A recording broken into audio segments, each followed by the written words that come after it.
You've probably written more articles about femininity than anyone else in the world. We've talked about everything there is to talk about with regards to this framework. Yep. And now it's become more bastardized. People are twisting the meanings on things. Is it feminine to receive and is it masculine to give? That's the topic of the video today.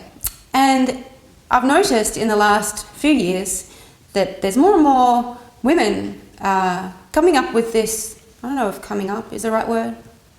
It's a dogma. So every time you've uploaded something, talked about masculine, feminine, we inevitably get these people who comment, it's feminine to give, feminine to receive and masculine to give. Feminine energy is receptivity and masculine energy is... It's this dogma that's been going around, and we have no idea how it came about. We are confused. Let's address that right now. How's that? Let's address the belief. Yeah, let's address the belief in this video. In fact, let me read out something I wrote about this. It's only very short.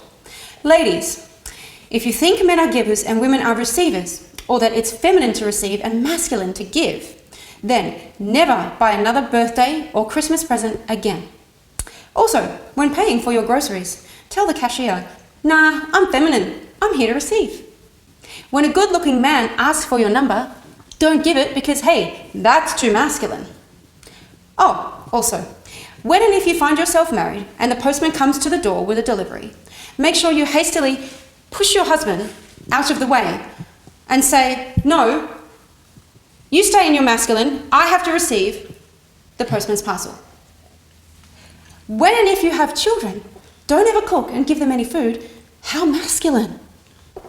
Oh, in fact, don't have any kids at all. Just adopt a kid and receive. You're not here to give life. No. I'll finish this off by saying I've had enough of this bastardization of the ideas of feminine energy and masculine energy. Feminine energy and masculine energy is a very special framework that's meant for only a small number of problems. It helps to solve a small number of relationship problems, personal problems, psychological problems. It can help. Well, let's not go into that It's a quite small yet, tool. but it's a small tool. It's very useful, and it's a beautiful thing when you use it in the context of when it was developed or how it was developed for. So, but when you take it out of context, it becomes completely not only useless, but it doesn't inspire anything. It doesn't help anyone, and it becomes this dogma that people hold on to because they have no other certainty in their lives. And people, I wrote this, what I just read out on my Facebook page, sorry to interrupt, just have to say this. Wrote it on my Facebook page and my Instagram, and I had women saying, oh, you know, this is about couples, this is not about a cashier, you know, things like that. Yeah. Huh? Cashier. Cash person. Yeah. Check out lady. Check out man. It's not about that, it's about a couple. And I'm like, well, okay. I did take it out of context. Because it was taken out of context every single time someone's posted, oh, it's feminine to receive, I'm here to receive. It's already been taken out of context. Exactly. That's why I'm taking it out of context. It's not feminine to receive. It's not masculine to give. Get over that because it's completely irrelevant to what feminine energy and masculine energy is. In fact, it's killing the framework. Yes. One of the original teachers of this, David Data, if any of these people who... I'm assuming somebody's teaching this, that it's feminine to give and masculine to receive. Have you ever read any books by the original teachers? The original... the people who came up with this framework and why it was... never meant it this way. They never meant it this way. Not at all. And if you ask them, they will tell you. They know how much of a dogma this has become. And now it's just used as a weapon to judge other people and point the finger and go, hey, that's because you're not feminine enough or you're not masculine enough. Yes. And it's the most ridiculous thing. Now it's become a lifestyle to be feminine or masculine. Exactly. It's stupid, right? Okay, so I respect your views. I respect your beliefs. To be honest, there wasn't... Yeah, go ahead. We both have so much to say. I know, there's so much to say. You were saying? We've been in this industry more than 10 years, and it's just getting so bad that we felt it was time to say something and set the record straight, because we're sick of seeing this beautiful framework being ruined. Exactly. Being polluted. Look, we can understand that being feminine, if you're not used to it, it's like this new thing that you attach yourself to. Yeah, absolutely. That you get addicted to because, wow, maybe this is the answer to all my problems. Yeah. Which, by the way, it isn't, but you think it is. So people get this, get really, I guess, addicted to trying to figure out all the rules and figure out how they can become more feminine. How they can best become more feminine, so that I'm sure subconsciously we do that as women because we want to be more valuable to men. We want to have men falling in love with us. We want to be the ideal woman. We want that for ourselves, and fair enough, but this is not the answer. Feminine is not it. I can't. You've probably written more articles about femininity than anyone else in the world. I believe. And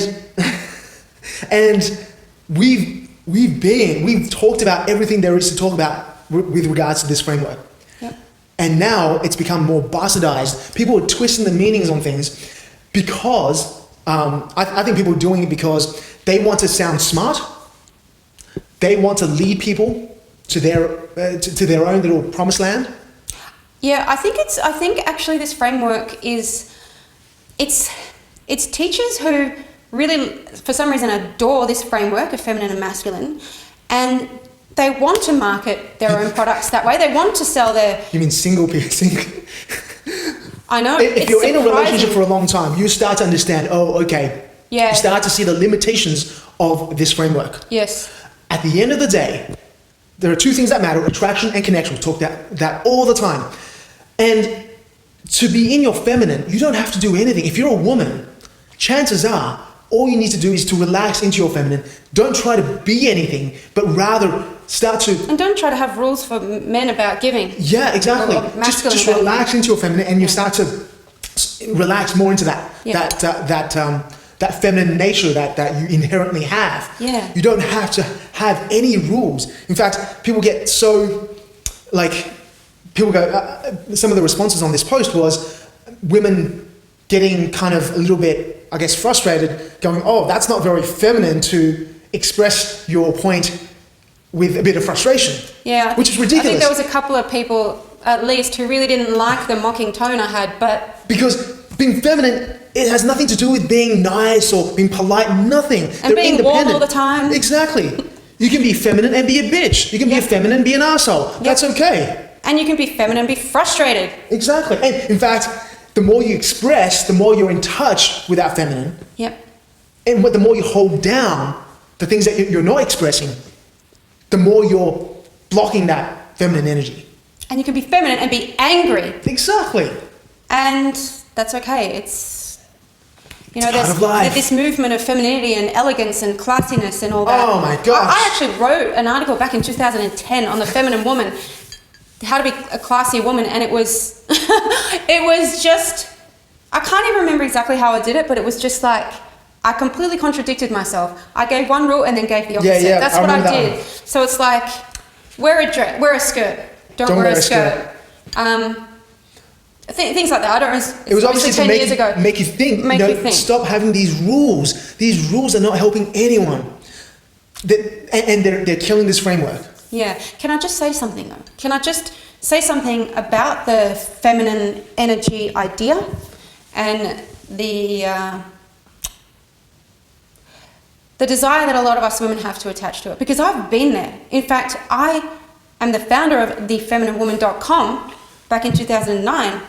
I have been there because I learned this framework back in 2008 and I loved it because I had lived many parts of my life in the masculine, and especially in my relationship, I noticed that sometimes I was in my masculine and I noticed how that wasn't serving me. And then I used that framework to help the friends around me. And I have to be honest, there was a time where I became a bit obsessed with it.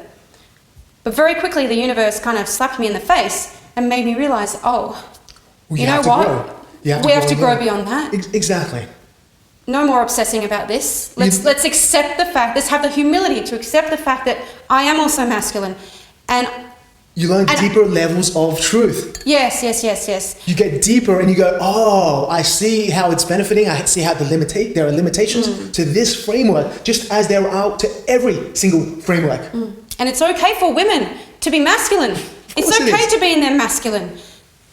Of course it is. It's a beautiful thing. You know, for so long I had this rule. I said to David, I'm not going to do Brazilian Jiu-Jitsu. He wanted me to do Brazilian Jiu-Jitsu. It's fighting. I'm like, no, like, I'm too feminine for that. What, you want me to suffer? Like, you want me to just go out there and fight? You know what? I refused. And then after I had my second son and I'd finished breastfeeding and I didn't have these enormous, humongous boobs anymore that I thought might get in the way and leak milk, I decided to go and try out a class, and I fell in love. I fell in love with the sport. And now, hey, I'm in my masculine doing jiu-jitsu and I love it, and it's given me so much. It's given my feminine so much because I feel like it's in a safer container. I feel like I have more value to give because I'm not rigid anymore trying to be someone. Exactly. So... And you can also feel more safe within yourself because you know these skills, you can protect yourself better, and so therefore you can access your feminine better because you feel safer. Yeah. And I think a lot of women, like even me back then as well, were like, well, you know, if I want to be feminine, then I should dance. Take a dance class. But dance is wonderful, don't get me wrong. I dance a lot for myself. You did it for a long time. But having this... It's beautiful to dance, but don't discount other sports just because you think that you should be feminine. If you're going to do dancing, you can do it by yourself in your room, in front of your mirror. Make sure you're doing it to enjoy it for yourself and to bring out those beautiful parts of you and not to reject other parts of you that might be more masculine. Exactly. Ultimately, I think people don't understand that the opposite of feminine isn't masculine. And I know that's a big something to take in, right? So you can have a really developed feminine side. Yeah. And also a very developed masculine side. And that's okay. And that would make you highly adaptable to different situations. And that would be ultimately more valuable or more resourceful than someone who has very badly developed feminine and badly developed masculine. Absolutely. So if you're not feminine, that doesn't make you masculine. And if you're not masculine, that doesn't make you more feminine. Does that make sense? Yeah. Yeah. So the value here, like... The deeper you explore both of them, the deeper both of them go. Yeah. Exactly.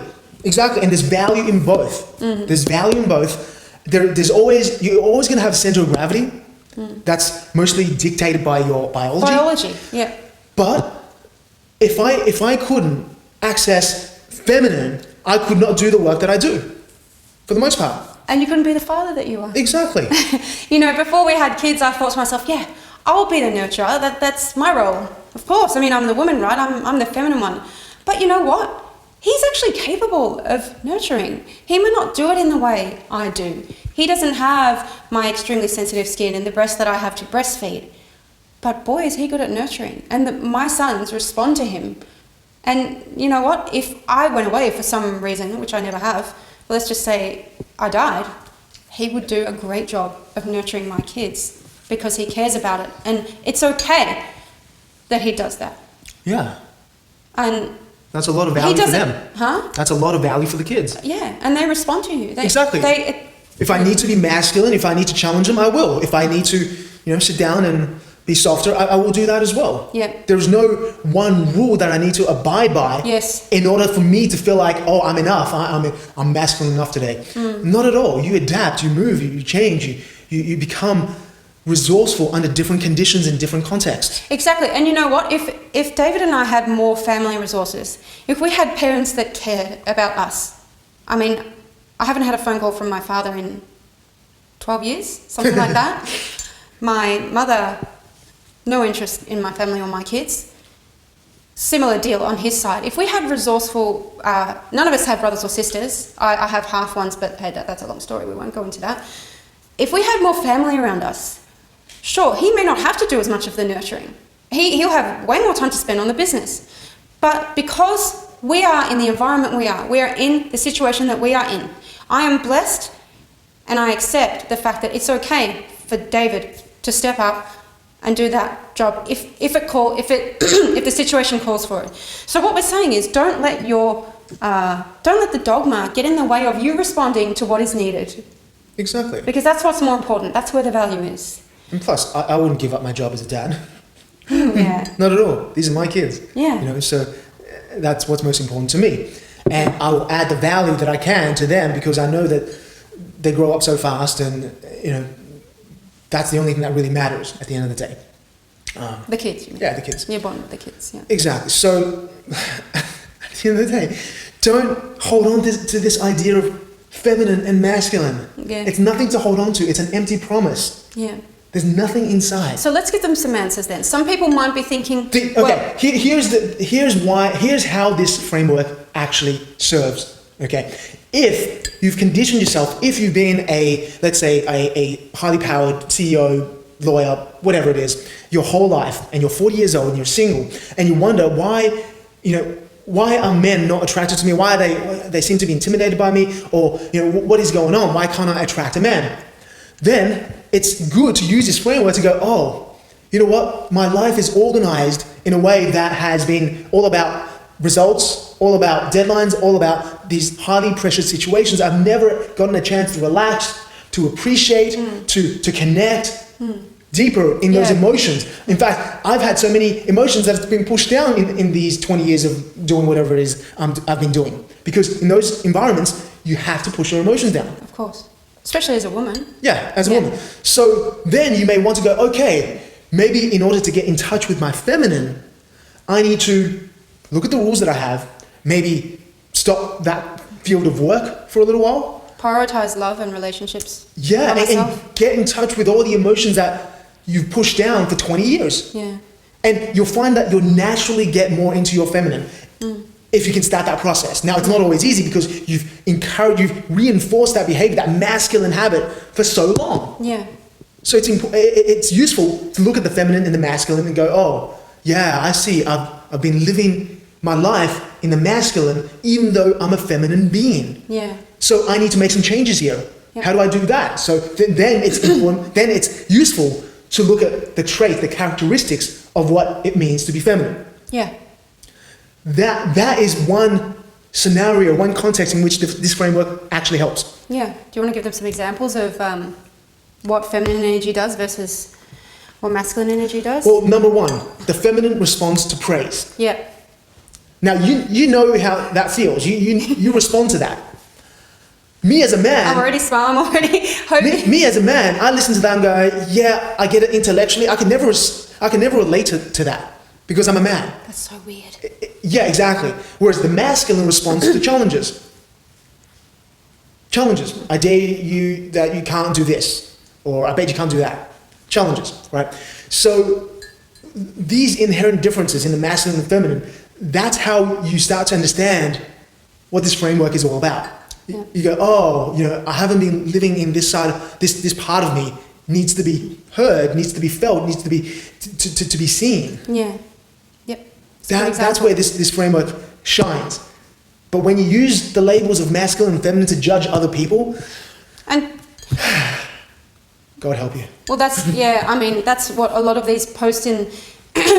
Well, not so much anymore, but sometimes in the Facebook group, I've noticed like a woman will ask for advice, and you can clearly see that she was chasing a man, and then you'll see a few women come along and say, "You're too much in your masculine. Stop it." And it's like, hang on. Just because she was chasing doesn't mean she was in a masculine. Chasing is not a masculine thing. No. Men chase, women chase because we want value. We want love. We want to hold on to something. And I think a lot of women think that's a very natural thing. If a man chased you and he was a low value man, you didn't want him, would you go, oh, he was so masculine because he chased so hard? No, you wouldn't. You wouldn't, right? You just go away, loser. Yeah. Stop contacting me. Yeah. Exactly. You wouldn't appreciate his masculinity. So it's important for us to stop using these labels as a way to judge others, because ultimately our words matter a lot. If you develop a better vocabulary, if you develop a better meaning for the word that we use, then you can really gain some distinctions between different things, different frameworks, just understand things at a deeper level. Yeah, and I think it's hard for women who, we've been delving into this for more than 10 years now. And so we've had to have all the difficult conversations about what works, what doesn't work. We've worked with so many women intimately. We've made 10 programs. This is our life. And so we've had the privilege of delving into this. So yes, I understand.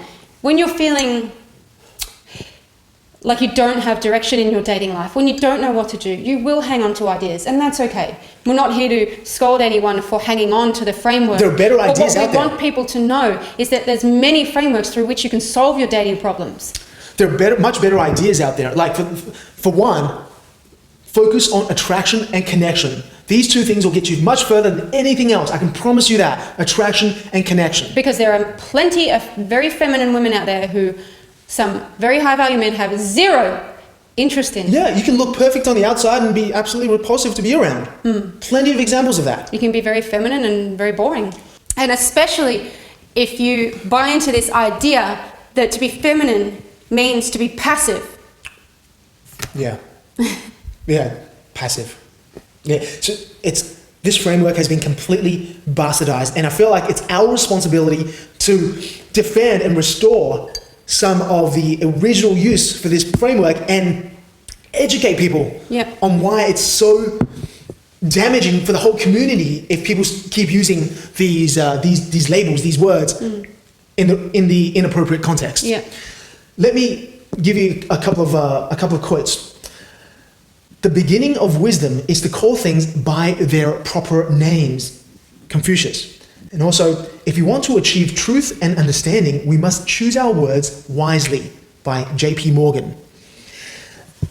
If we use the wrong words, we are always going to get in trouble because we won't be able to see the deeper understanding that the words or the framework intended to show us originally.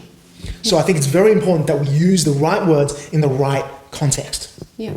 At the end of the day, I think what has happened, especially now in the internet age, is that people take ideas that are like shiny objects and they want to look like they're the gurus. So they take these shiny objects that they know little about, they put their own little twist on them and put it out there and make it this shiny little thing that hopefully gets some people sort of attached to. And this has caused so many different and dogmatic beliefs about what masculine and feminine really is. It's terrible. It's a horrible thing to see because the people who put this together, this framework together, never intended for any of this to happen. No, in fact, let me share with you something. So some of you who have actually perhaps done some reading and put some effort into understanding feminine and masculine energy, you may know that there's a famous author called David Data. Yeah? David Data has authored many books. Way back in the 80s, I think he published his first book. It may have been Intimate Communion or something like that. And he came up with this framework. It may not have been him. He could have learned from other people. Whatever. He adapted it and then he adapted it. Yeah. Okay, just in case on some odd, strange reason David Data happens to be watching this video, I will just say that I can't quote him exactly because it's just a memory, but I do remember him saying in one of his audios that looking back, when he created the feminine and masculine energy framework, looking back, having done that, he thinks it was a mistake. Now, he said that with a joking tone. So he's not intending to say it has no use. Obviously, we all know it has use, this framework. But he's saying, what he's saying is he's responding to the way things are now. I mean, in California, there was this big movement of everyone trying to be feminine and spiritual and do their men's study groups and women's feminine groups. And I think all the teachers there, Michaela Baum, who learned from David Data, who teaches wonderful workshops, she said herself how ridiculous this dogma is getting many years ago. Yeah. So we want you to understand that the original teachers know and they see the damage. No, that's not how they... And I think David Data meant it to help couples who had been together a long time and had become depolarized to appreciate each other's essence again. And get back to that polarity and fall in love again, or at least have some wild... raw and passionate sex that they may have been missing for the last 15 years. Yeah.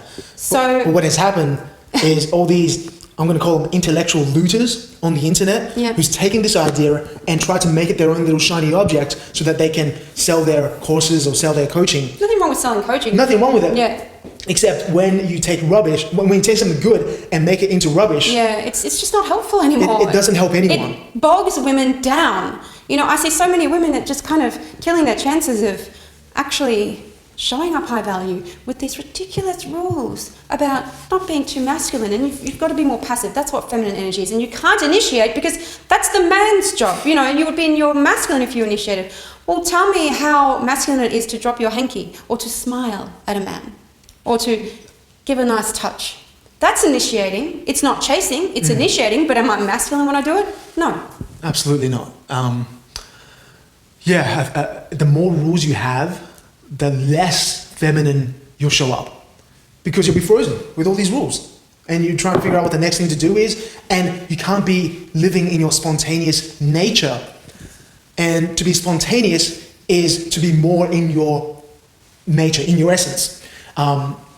If I was to be more masculine, I'm more spontaneous. If you were to be in your feminine, you'd be more spontaneous, because that's our nature. That's our strength. Yeah, absolutely. Yeah.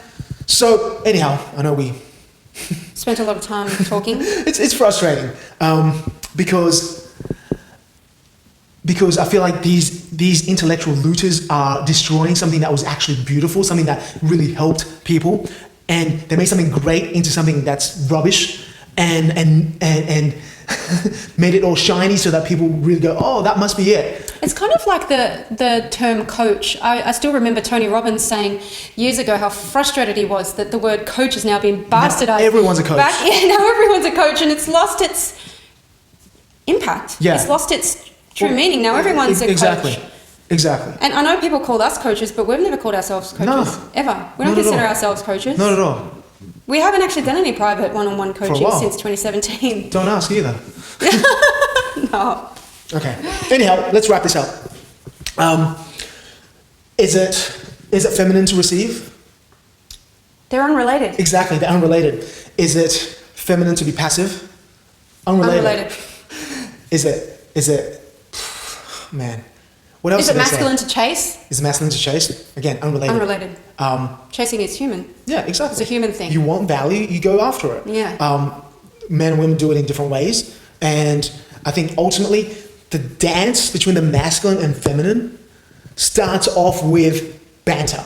It starts off with playfulness. Those two things start off. That's the real skill. If you want to learn anything, if you want to attach to something, attach to that. Attach to what is actually going to create attraction, emotional attraction, and emotional connection. These two are the real pillars, the real drivers of any commitment, any relationship process. That's it. Except here's the thing. Most people are terrible at teaching these things. Yes. They are terrible, right?